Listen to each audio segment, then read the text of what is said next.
You're listening to Moviesucktastic.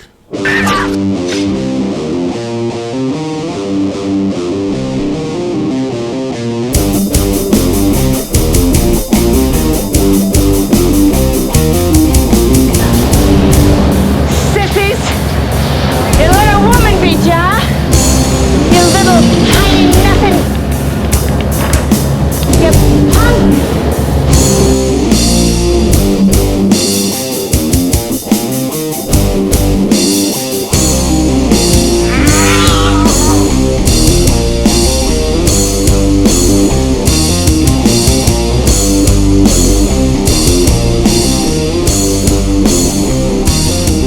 I know it. It all sounds like some bad movie.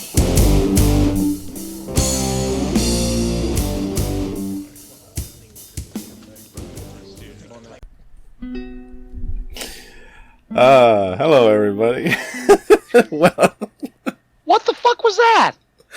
that was What the fuck? Now, I will admit right now, I've been getting killed at work the past couple weeks. Very, very big couple weeks for the company I work for. So I am a little behind in posting to our Facebook and our Tumblr as far as keeping up with putting clips and pictures from the movies we're going to be reviewing, which in this case is Gloria and the remake Gloria.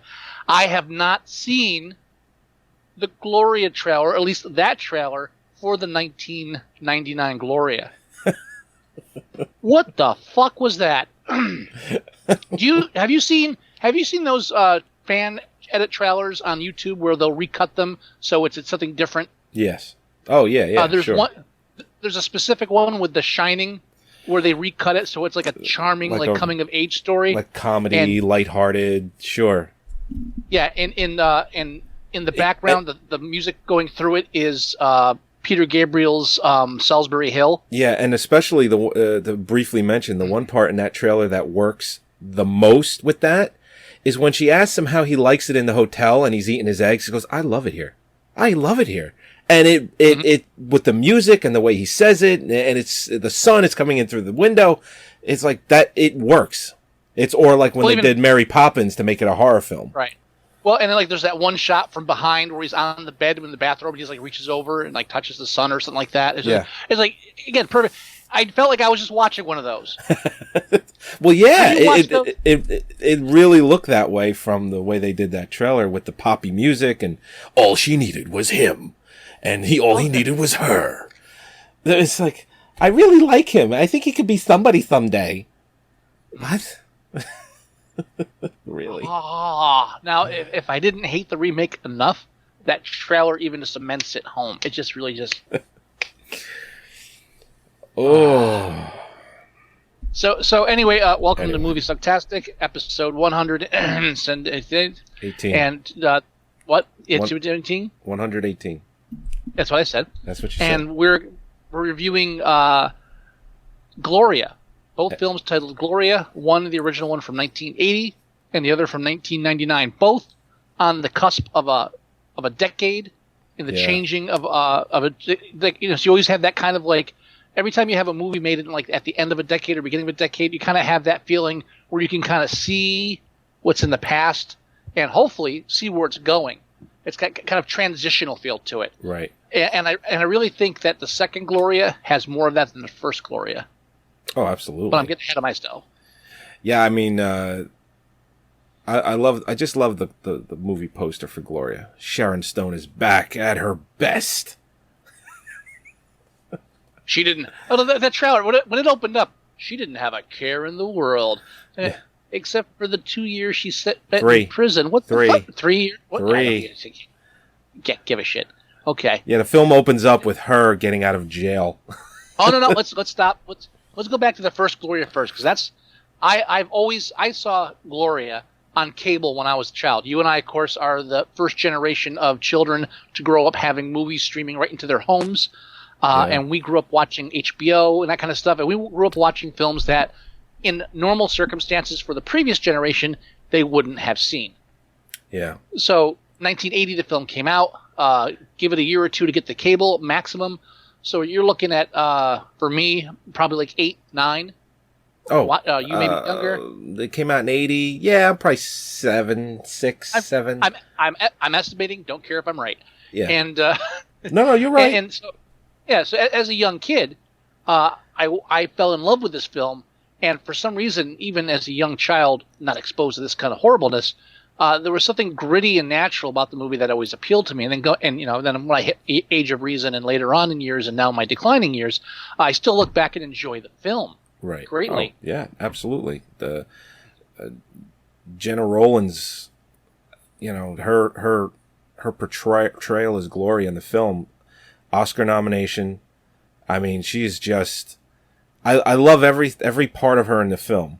Especially when there's that one scene where she's goading the thugs, telling them, like, come on, I'll love it. Just try it. I'll love it. It's just like, just great. She keeps calling them sissies. Yeah, great acting. I want this. She's like the big tough guy. I want the sissy over here. I keep breathing in my mouthpiece. I want the sissy over here. Put him up here. And now we can sum up, since the remake is so much of a sadly comparable. I lost track. I lost that sentence. Since both films are so close together, like there's not really that much divergence for the remake, we can give the plot to both films simultaneously. Absolutely. Skipping the specifics that kind of separate them, the films are about a mob. There's a mob accountant who dicks over the mob because that's always a bright idea. They catch on to it. They kill the entire family, but the young Hispanic child escapes the murder and is protected by Gloria, an ex mob doll, mob wife, whatever you want to call her, and she takes on the mob single-handedly, trying to protect this kid and get him out of the city and out of harm's way. That's your plot, pretty much. Yeah, there's. Yeah. I mean, now the original film. It's interesting. The original film, they're chasing after the kid, and a book that has everything's written down because it's the 70s, early 80s. In the remake, they keep saying disc, and I'm gonna admit something right now. I really thought it was a CD for a long time until they actually. Because I really thought it was a CD until near the end where it's a floppy disk. And I'm like, oh, you gotta be kidding me. Oh, floppy. And it's rolling around her purse the whole film. But it was a 3.5, not a 5 1/4. Let's be fair. No, of course. But there were CD burners in 1999. It's 3.5 and 5 1/4, right? Not the other way around. For floppies? Yeah, it's 3.5. Both. 3.5, not 5, not 3 1/4, 5 1/2. I was right the first time. Okay. Well, they did used to have 5 1/4 floppies, but that's no here nor there. Well, they used to have 9-inch floppies. They were gigantic. 9-inch, yeah, I know. War Games, perfect example. Yeah. Oh. Now, yeah, and that's one of the things too. Well, I don't want to get into the second film yet. Okay. I really want to devote myself to the cat. Now, John Cassavetes wrote and directed. Yes. Gloria. Who Gina Rollins is his wife. Right, so that's a benefit to that. Now, I'd be lying if I said I was a huge Cassavetes fan, but I do like some of his films. The Killing of a Chinese Bookie. He does good stuff, and he's an actor too, so he's all around triple threat. Yeah. And this John Cassavetes films, the ones that people remember and the ones people go back to, have that kind of despair to them, and they never really end on a truly happy ending. For the most part. Now, right. We'll get to the ending of Gloria in a minute, or eventually. But there is a pervasiveness of this kind of like just hopeless struggle in the film, and it's helped by the fact that New York is like the worst place in the world. Yeah, it's one of my. I've always said I hate New York movie. I hate New York movies where it was just everything sucks, and then at a certain point, New York City kind of put a clamp on that. And if you're going to film in the city, they just have the tourist bureau just climb right up your ass and make sure that everything you show in the film, like just look at the Out of Towners, the original and the remake, and it goes from this movie sucks to, hey, we're going to go see an opera with the cross-dressing John Cleese. Isn't this fun? What the fuck happened? It's just. I mean, just the one scene in the film where she's in that apartment building with the kid. where the mob guys, the scene right before she goes to them, tell them, come on, make, go ahead, I love it. The paint peeling off the walls in that scene is so bad that it has to be real. It was not made for the movie. New York really was a shithole for a long time. Still is. Well, there are still plenty of sections that are, but I think I associate myself with that a lot because we did grow up in the 80s, and I did spend a lot of my time growing up in places like Newark. So I kind of, I kind of, get the feeling that, or I have the feeling that I associate myself with just the areas. It just, when I watch it kind of takes me back. You associate yourself with filth and grime. I understand. Hey, I'm not going to deny it. Me too. Now, well, even when she goes, no matter where she goes, it's disgusting and miserable. Even when she goes, like, to try to go to the nice hotel to check in. Yeah. Remember that one part? Even that, it's like, it's still dingy. It's not bright. It's just, everything's dark.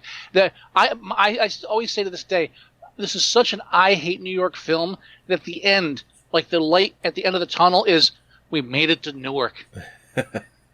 We made it to Newark. Like in the nicest place they stay the entire time, apart from, now, I have to admit one confusion. Is that her apartment they go to? Because she was at her apartment when they never really explain it. I thought. I mean, I might have missed something, but she goes to another. I thought she lived in the building that they lived in the opening of the film. Yeah, she did. I didn't think she had a second apartment. Her cat was there and everything. Now, unless that was, if she did live there, they would have tracked her down. So I was assuming that place belonged to a friend or something. Right. Or I mean, if it had any connection to her with the mob ties, there would have been goons waiting there. She wouldn't have gone back there twice. Sure. Exactly. That was the only part that, and you know what? I kind of like it didn't explain fully.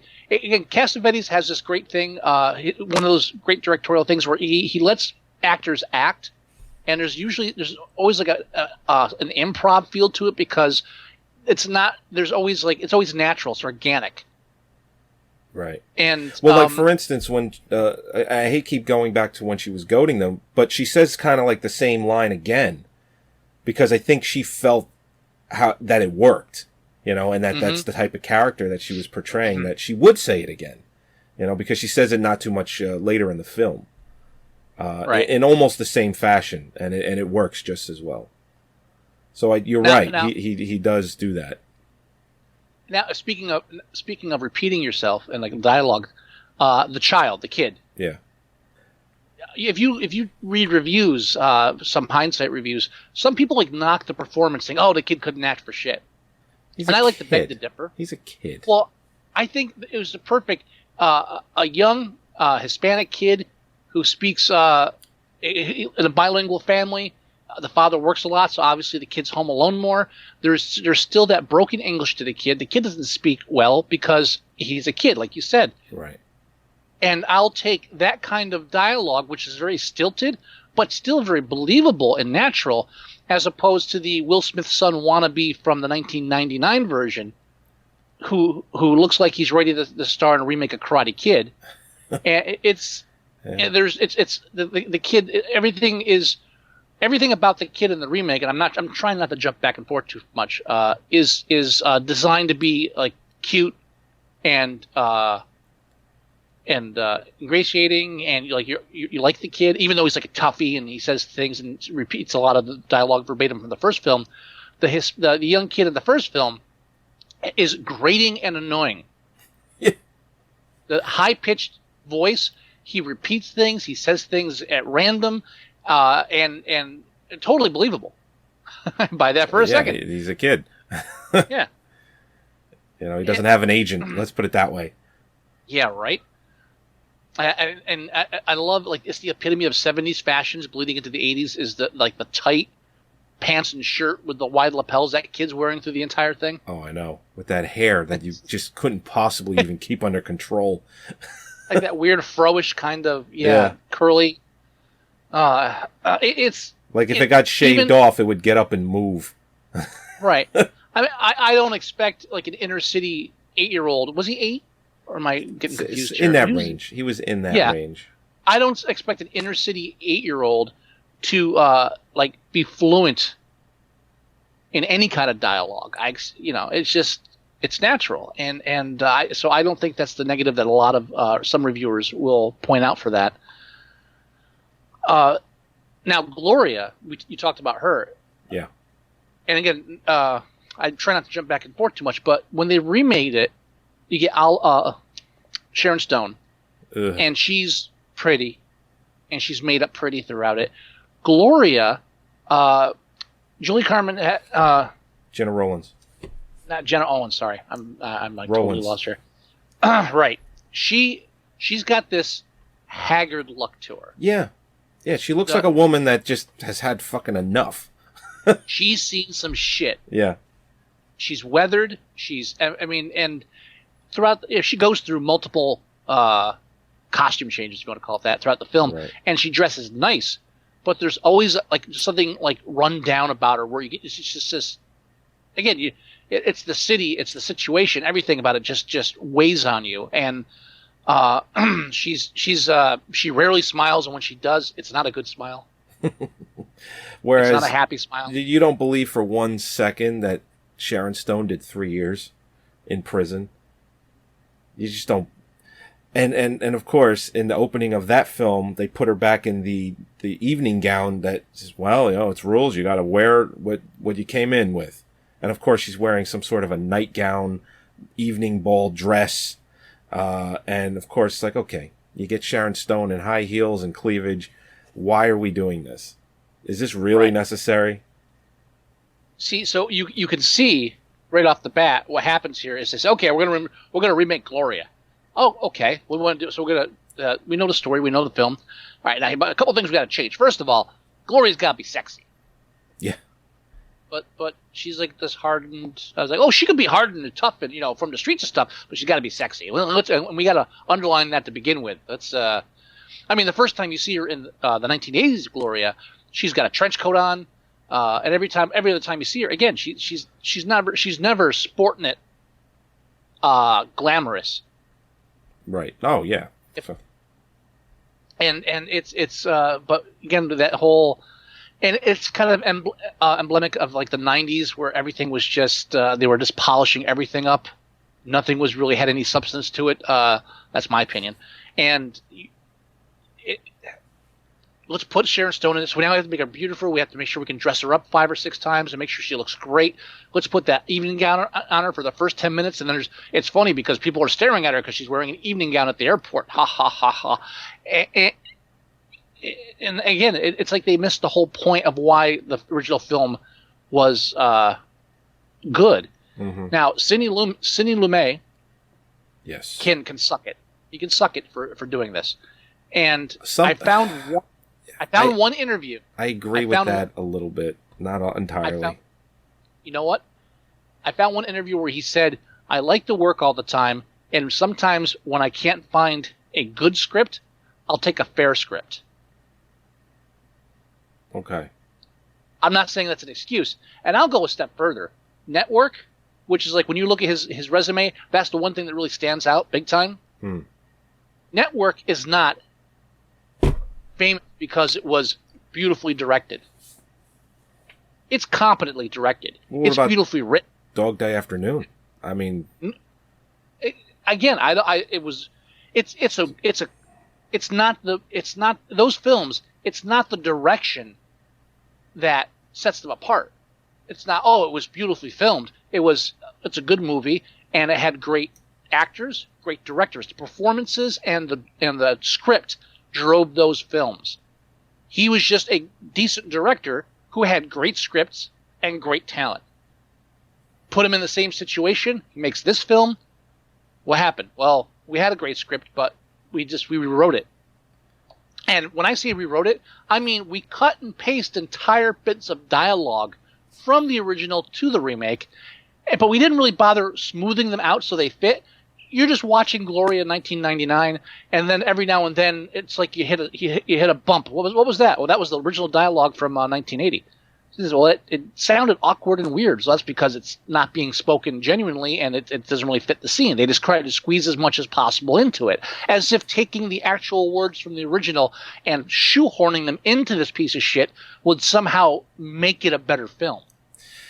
You're right, and I like Sidney Lumet. I think suck it. I think he's dead, so that really doesn't hurt him in any way, shape, or form. Could have sucked it. He could still suck it from the grave. Yeah, yeah. I think I think he probably didn't want to make this film. He knew that it was a bad script. He knew that it was casted poorly. Everyone in this film that was casted completely wrong. Joey, cast. Casted?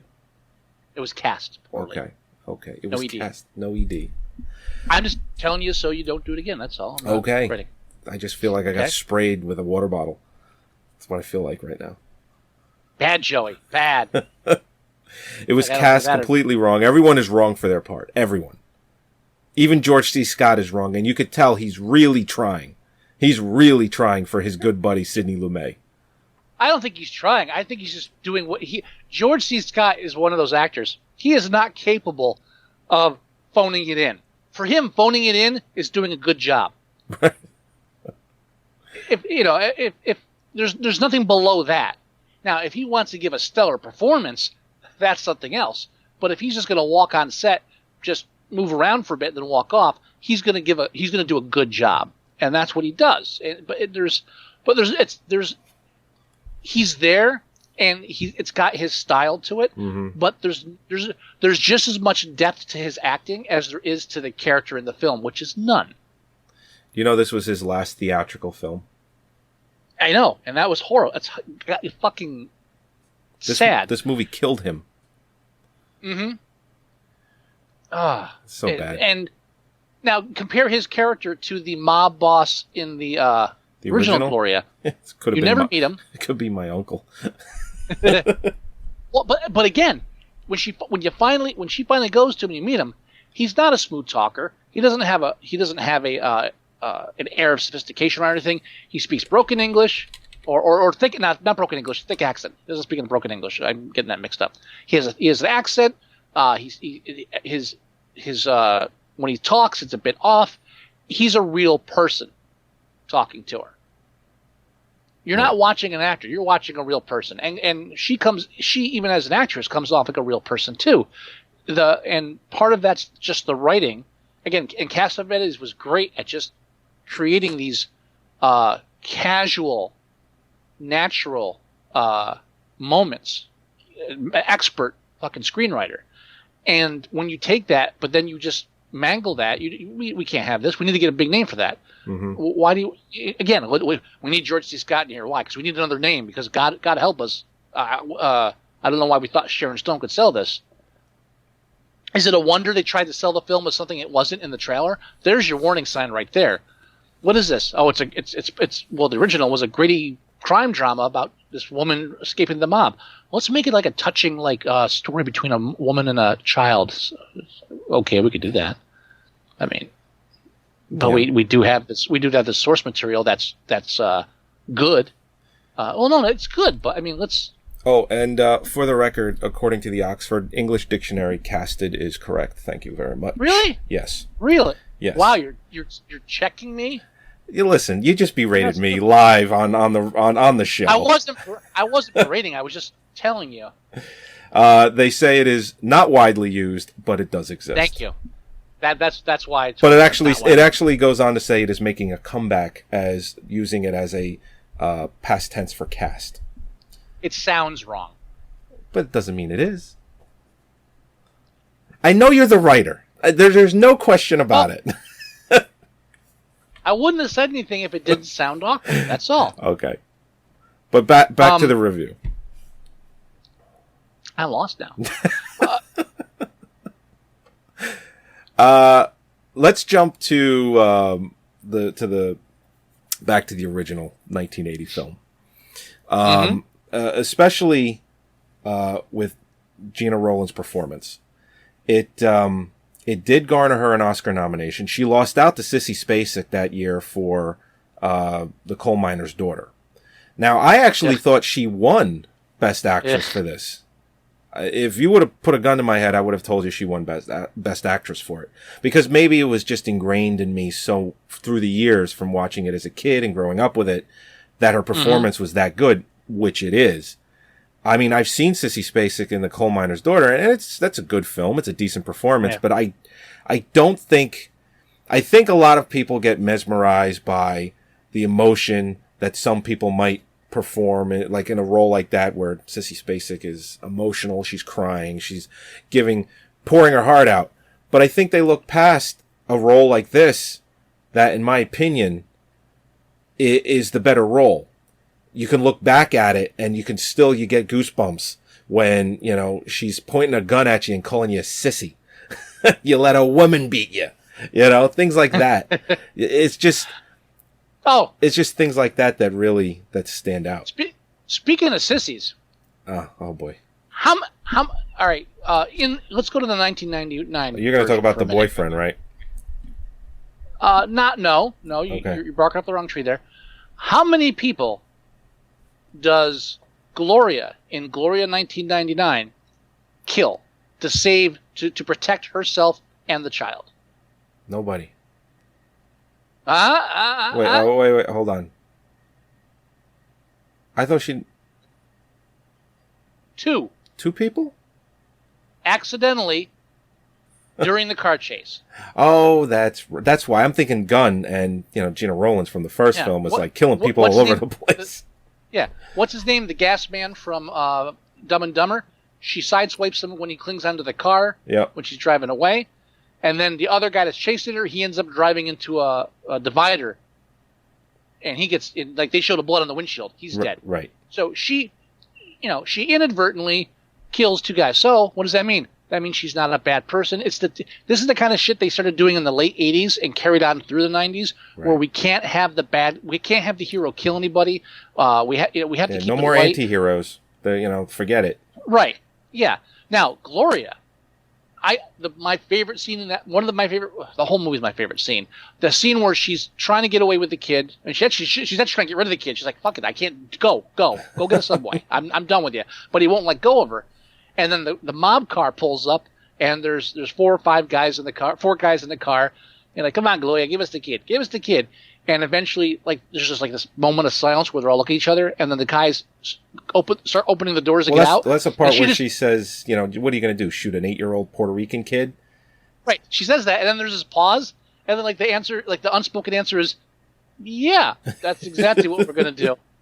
The one guy motions his head. The other goons in the back go to get out, and immediately she just drops in a crouch and fires 3 shots into the back of the car. But bam, bam, bam. But not before she starts rifling through her purse, where they're thinking in their heads she had her hand in the purse. Right, but they're not even moving because they're not feeling threatened by it because they figure, oh, she's a woman. She's probably going to reach for papers or lipstick or something that a woman does. Right. Well, I'm not even into that kind of thing. What I'm saying is it's her. As soon as she has she's threatened, drops down, puts 3 shots in the back, and then as the car screeches off, just runs out in the street and empties the rest of the gun at the fucking car. Yeah. It flips. There's no doubt in your mind everybody in that car is dead. and then every time something happens, she's like, "All right, I got the gun." Yeah. Now and that's the thing I want to now. Well, it's funny because her ex-mob husband, boyfriend, he's like, "You got to stop killing people." He's like, every time we try and get close to talk to you, you kill somebody.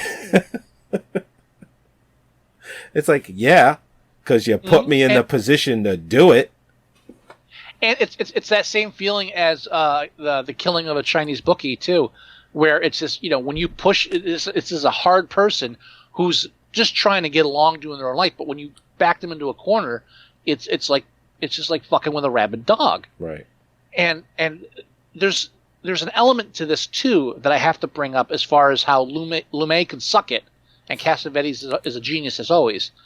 Is that let's go to the scene where Gloria in the original, Gloria's a neighbor, like a friend in the same apartment building as the wife of Right. the To the mob kid. accountant, Yeah. who in the original is played by Buck Henry. And I'll tell you, there's nothing I like better than to watch Buck Henry eat a bullet. So it's always a good scene. Now, am I correct? I haven't looked it up.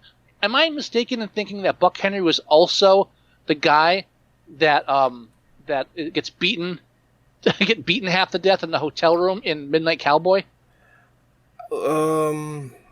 I almost want to say that is, and I don't want to look it up. I want to be right without looking it up. Well, I'll look it up for you. And Okay. I'll let you know if you're right. And so then, just before the mob gets there, the friend asks Gloria, says, "Please take my children from." Of course, the daughter won't go because fucking teenage girls. So she dies, which is what should happen to teenage girls that don't listen. And she takes the kid because her friend asked her to. And then there's like this. Okay, she feels this responsibility towards the kid. In the 1999 version, she goes back to her boyfriend in New York after getting out of jail in Florida, who she spent time for. And apparently the fact that he never came to visit her once didn't clue her off that she shouldn't bother going back. Right. She's, and then while she's there, she happens to overhear they're going to kill this kid and saves the kid. Just like immediately puts herself in harm's way to save this kid. And then later it doesn't work because then later she's acting like, oh, I'm stuck in a situation. I want to get out of it. Maybe you should just go on your own. But it doesn't work if you went out of your way to get into that situation in the first place, which she does. Right. Now, the reason I'm bringing all this up, the scene where Sharon Stone, takes on the mob guys to save the kid. It's a long scene. It's like a good 5 minutes where she's holding the guns and this guy, okay, now go over here, now do this, now give me your guns. And long scene, right? Mm-hmm. Take the same length of scene.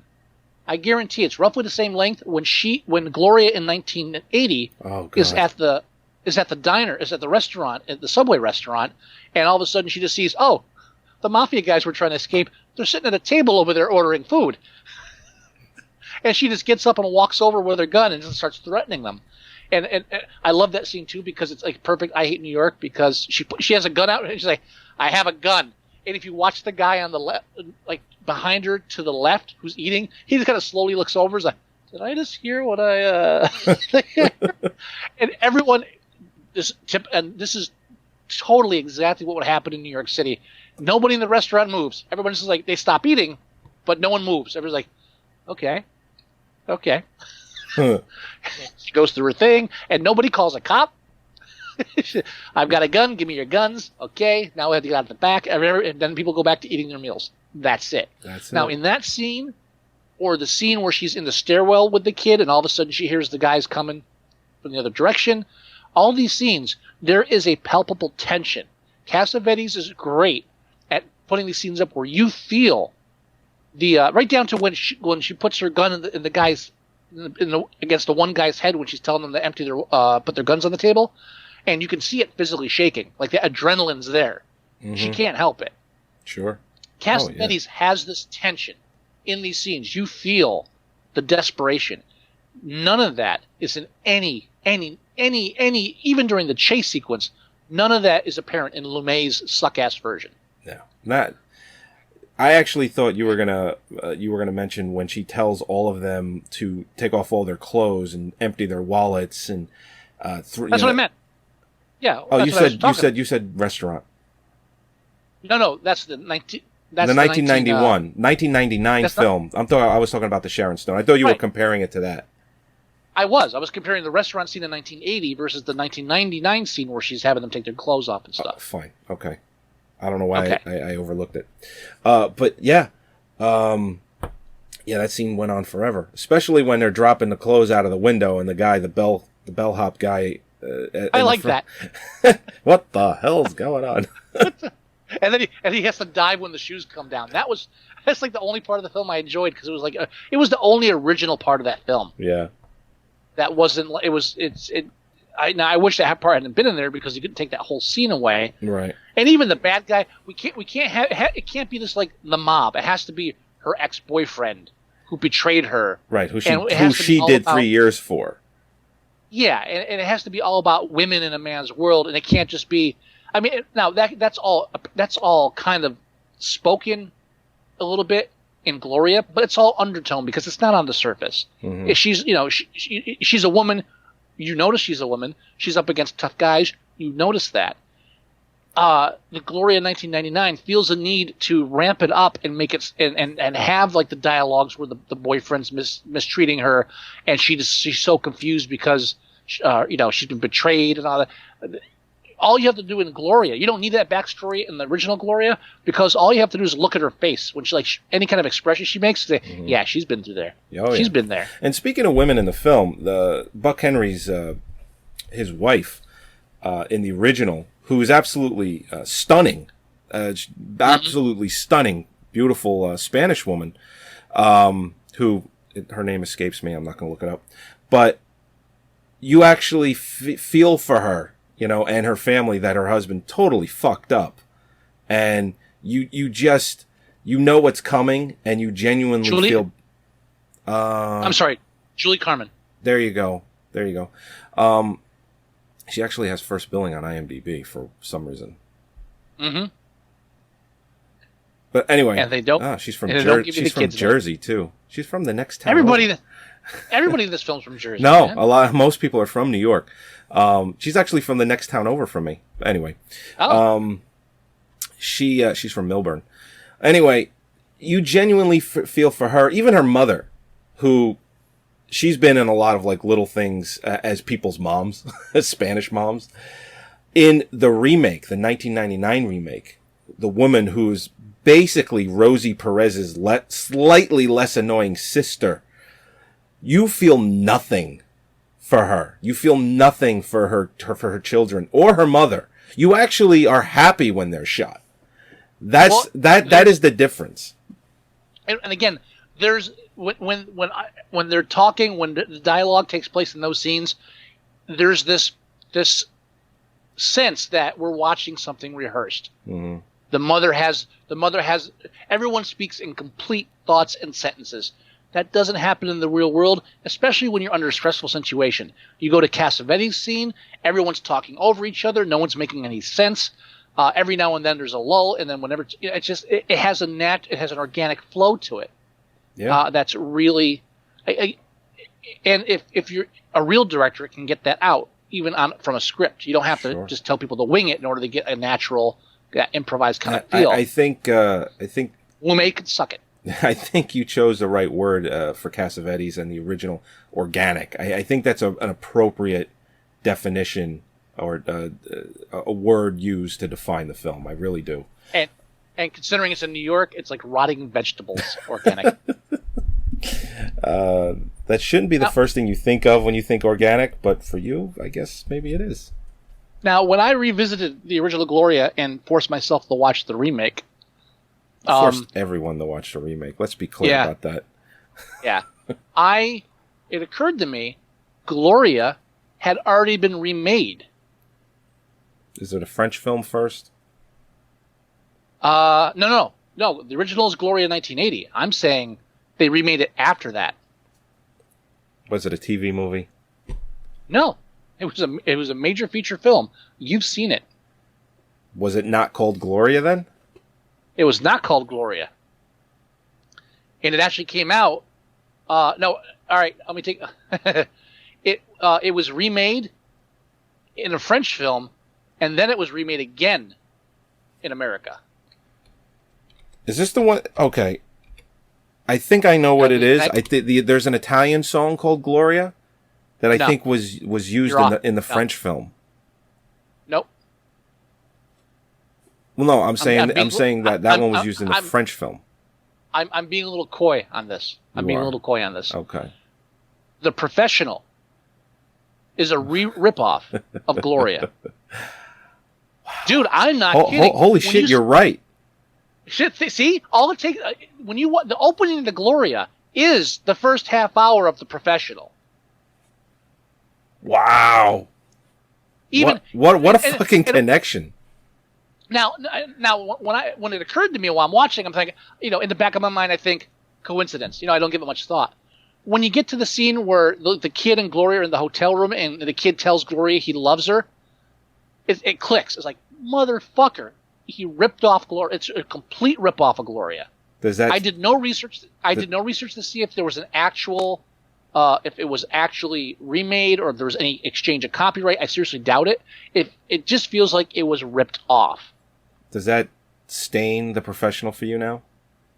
No, it doesn't. But well, that's good. Because again, a lot of films are like rip-offs and remakes of each other. But I'm just saying, it never really occurred to me, and it clicked. It's like, holy shit, The Professional really is right down to, the only difference is he works for the mob. Yeah, instead of being true. like an ex-mob. All you do is reverse the roles. So now it's the girl telling the guy she loves him. Instead of making him like bitter and hard, you make it the other way around, where the little girl's like the street smart kid, and Leon is the kind of innocent babe, but he's protecting her. It's a fucking mirror image of it. Wow. I'm looking to see if there's any trivia about that. It blew my mind, sir. I was like, holy shit! I can't. I mean, there's no sharing of any writing credits, so there's no acknowledged connection between them as far as saying this was adapted from that. But I'm telling you, The Professional is a remake of Gloria, and a 10 times better remake than fucking Gloria. Well, yes, true. I'm seeing if anyone on the forums has said anything anywhere near that. And let me just underline that The Professional, the French one, 1981, that came out in 1981. Gloria came out in 1980. Okay. No, wait, I'm looking at a different Professional. Is it the same one? Don't know.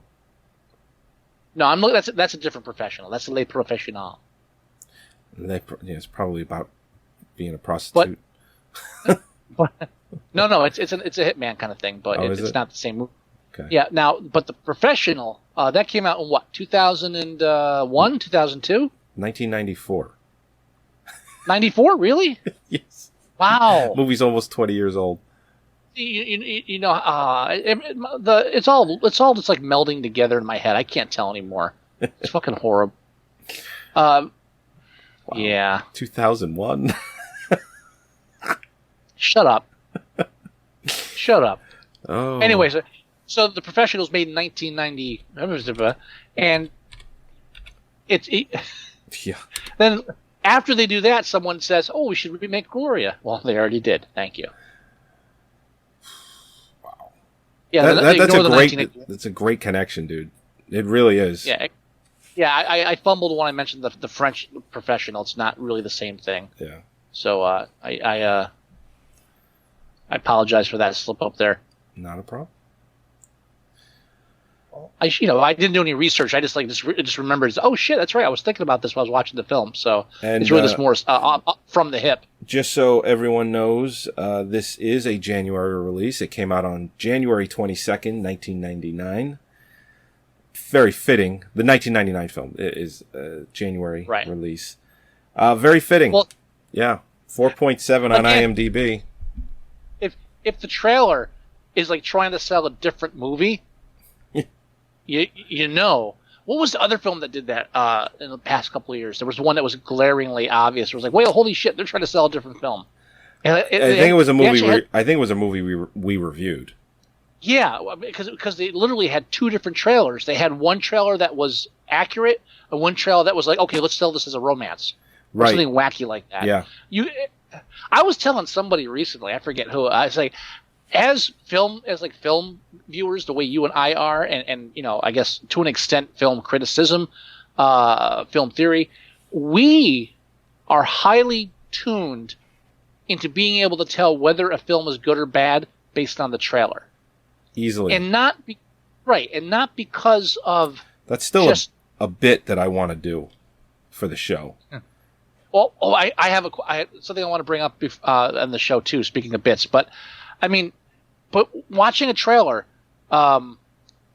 it's not necessarily like just what story is told or anything.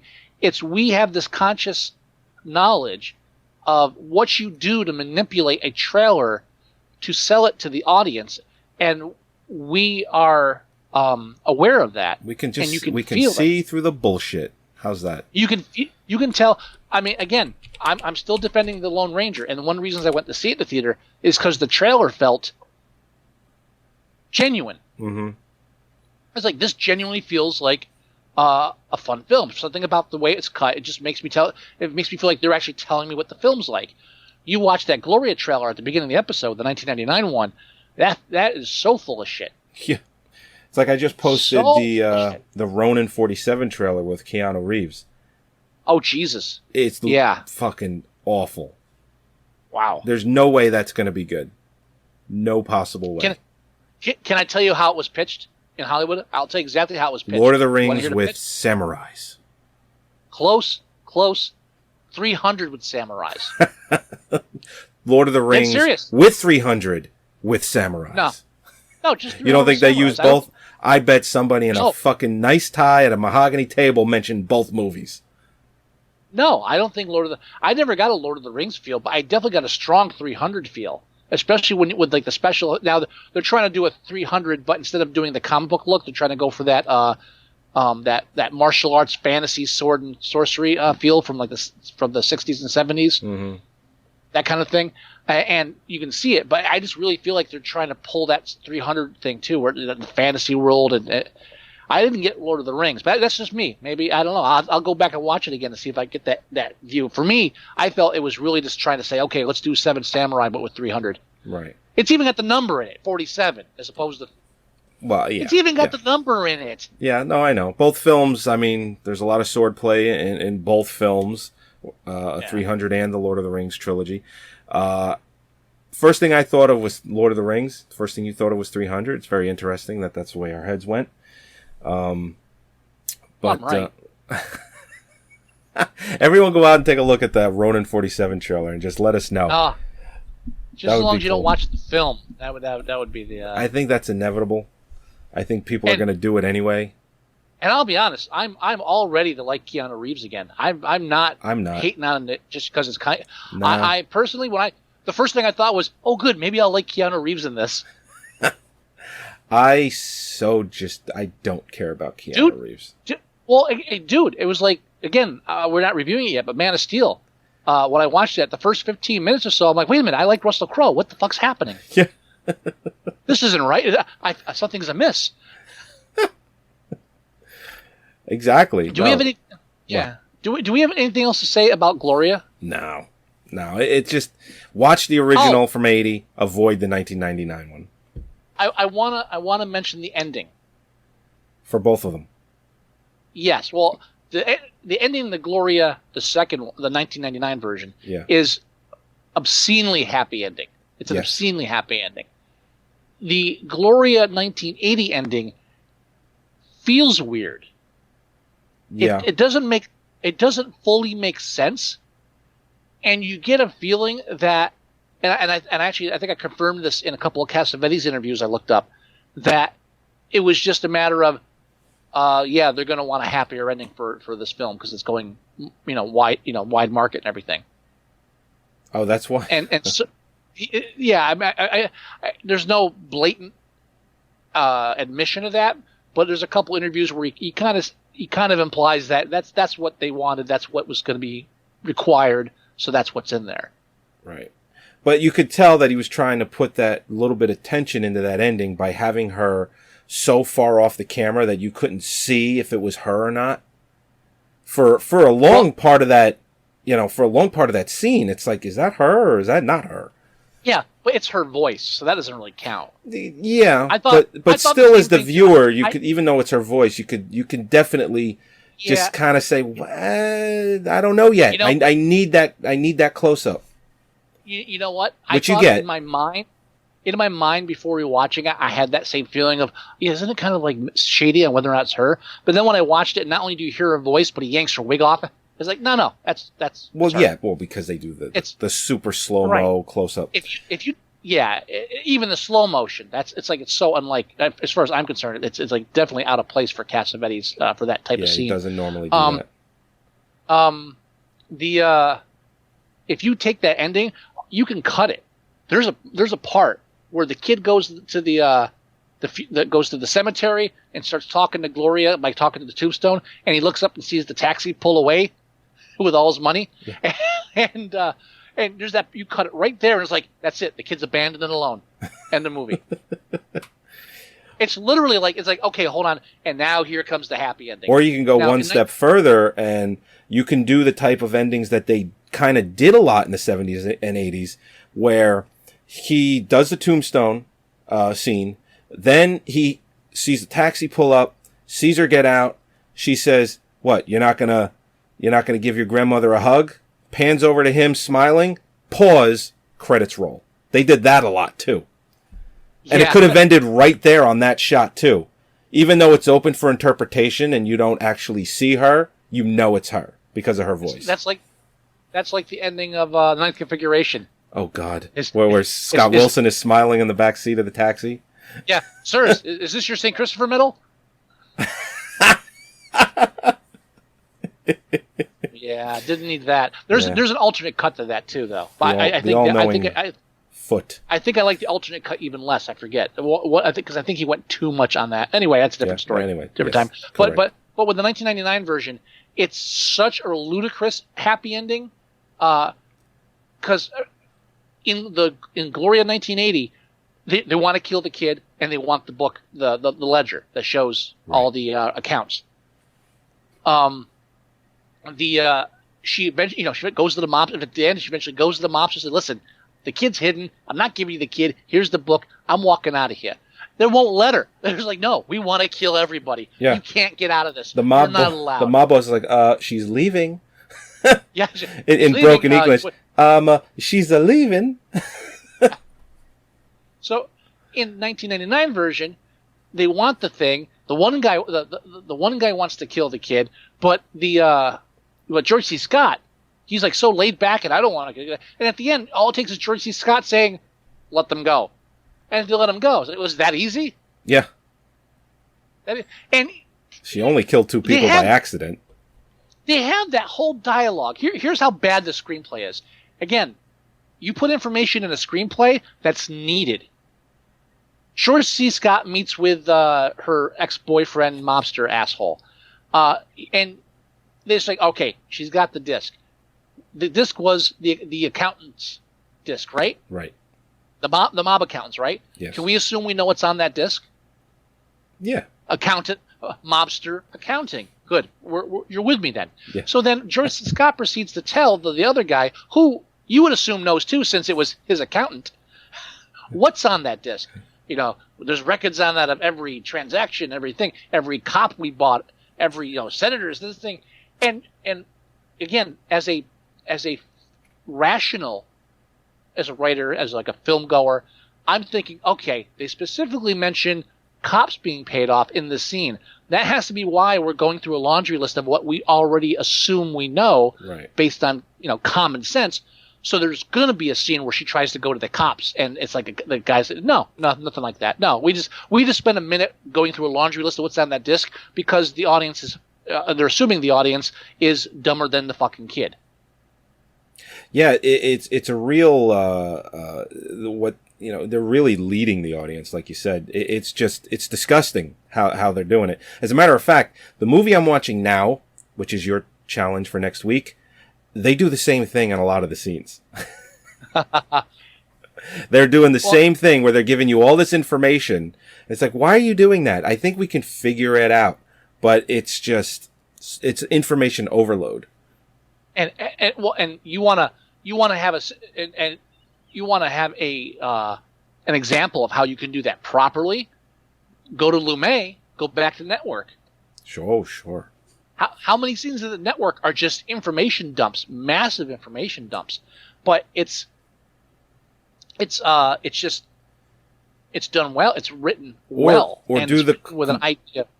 Or do the complete reverse of another Lumet film, Before the Devil Knows You're Dead, where most of that is visual information. You don't really hear the spoken word about what's going on. You actually see what's going on, and it works well. And talk about pulling like a Cassavetes feel. Oh, sure. Devil Knows You're Dead. If he can do Devil Knows You're Dead, what the fuck is this? This was just a meal ticket. He didn't give a shit. No. He didn't care. Agreed. There was nothing about this film that he cared about. It was just put it in the can, done. I think that was his And last that's why film he before was- he died, too. It was Well, the that's last why film. he- It was the last film before he died. I mean, he I didn't thought die. you said Devil- Before the Devil Knows thought You're you said- Dead was the last Lumet film. Oh, I thought you were saying Gloria was the last one. It's like, that doesn't make sense, sir. Oh, no. Yeah. No, and not that he knew that he retired from filmmaking, so I think he kind of put his whole heart and soul in before the Devil Knows You're Dead. Because he kind of Right. knew that he was done. I mean, he was like Maybe he was- 83 years old when he did it. Maybe he was making amends for this pile of shit. Yeah. He. Well, you know what? Maybe it was the idea. I would like to think maybe, just maybe, it was a matter of, if they're going to fucking remake Cassavetes' film, at least let me do it so they don't totally destroy it. Right.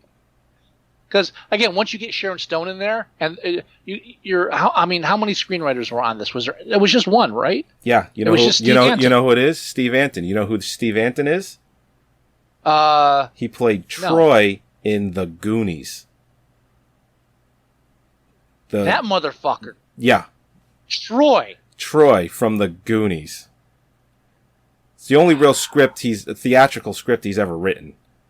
And you could tell he begged to do it.